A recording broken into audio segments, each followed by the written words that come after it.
It is now 2 weeks since the rescue of the Yazidi hostage Fawzia Amin Sito from captivity in Gaza by the IDF, in a joint operation also involving the U.S. Embassy.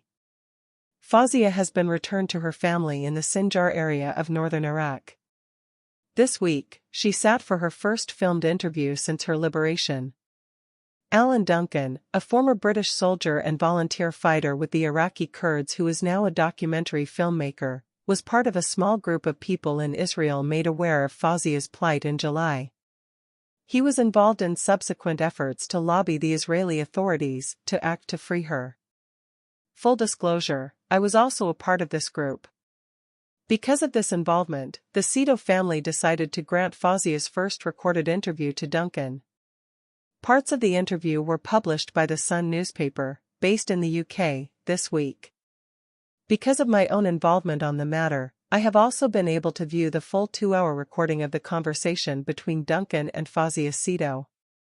Coffins with remains of people from the Yazidi Minwardi, who were killed by Islamic State militants, and they were exhumed from a mass grave, are seen during the funeral in Kojo, Iraq February 6, 2021. Picture taken February 6, 2021. More details emerge about Yazidi children. It contains new details of her story which are immensely informative both regarding Fawzia's personal plight, and with regard more generally to the experiences of the Yazidi children enslaved by Islamic State in 2014. Throughout the interview, Fawzia Sito's tone is calm and matter-of-fact. She relates, nevertheless, as will be outlined here, details of an encounter with evil of a nature almost beyond the ability of the human mind to process. At certain times during the interview, Duncan, a former combat soldier and veteran of more than one war, is almost unable to continue.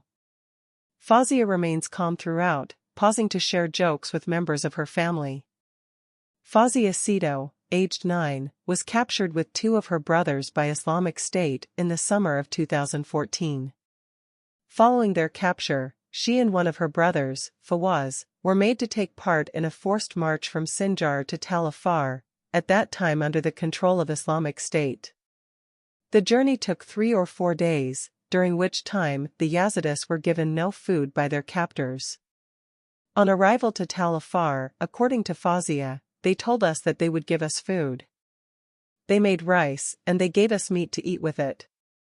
The meat had a weird taste, and some of us had stomach aches afterwards. When we were done, they told us that this was the meat of Yazidi babies. They showed us pictures of beheaded babies, and said these are the kids that you ate now. One woman suffered heart failure and died shortly after. The mothers of these babies were there also. One mother recognized her own baby because of its hands. And to the interviewer's mute sounds of horror, she continues, "It's very hard, but it wasn't our fault. They forced us. But it's very hard to know that it happened. But it was not in our hands."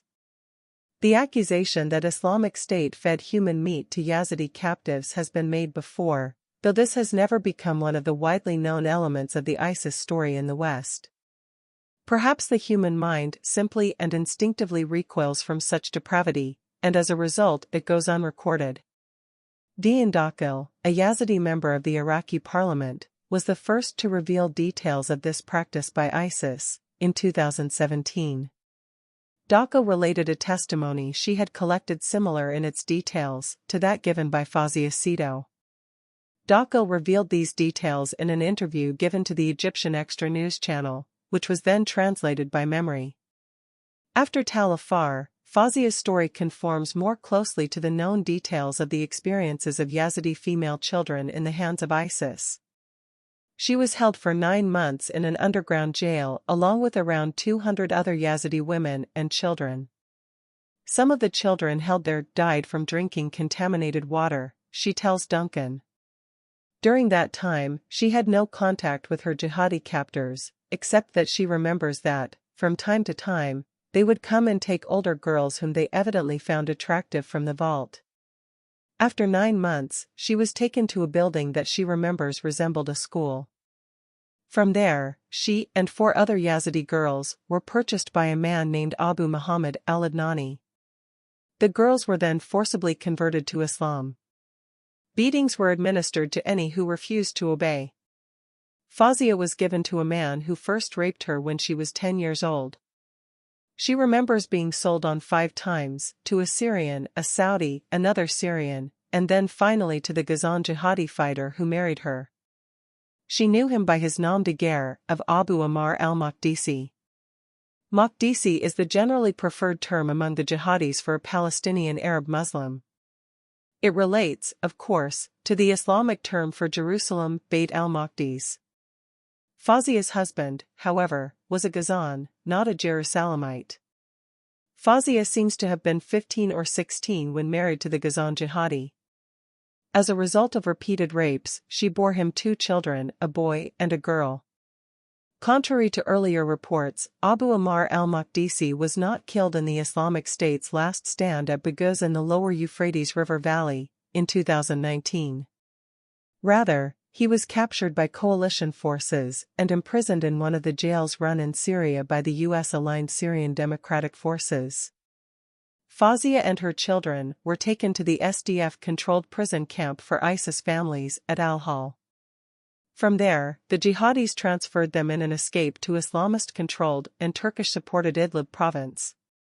She and her children were then taken through a tunnel from Idlib into Turkey. There, the Islamic State network issued her a false Jordanian passport, and she and the children were taken by her husband's family to Cairo, and then into Hamas-controlled Gaza. In Gaza, Fawzia was kept as a kind of domestic slave by her husband's family. She appears at a certain point to have been married to one of his brothers, who was later killed in the fighting between Israel and Hamas. For a while, she was resident with other young women at the Shuhada al-Aqsa hospital in Deir el-Bala, in central Gaza, a facility controlled by armed Hamas men, according to her testimony. Finally, as is now well known, thanks to the efforts of her family, a Canadian Jewish philanthropist, her supporters in Israel, and the IDF, she was rescued in early October and returned to her family in Iraq. Her children remain with Maqdisi's family in Gaza, where they are being raised as Arab Muslims. Fawzia concludes her testimony in simple and clear terms: "Until I got back to Iraq, I was all the time a Sabaya, also in Gaza." Sabaya is an Arabic term referring to a young woman held captive and exploited sexually. Fawzia appears, on all the occasions I have seen her speak, to be a young woman of exceptional strength and dignity. Chaim Nachman Bialik, writing in response to the Kishinev pogrom in 1903, recorded famously that revenge for the blood of a child, Satan himself has not yet invented. Appropriate vengeance for the things Fawzia Sito experienced and witnessed must surely lie hidden yet further and deeper.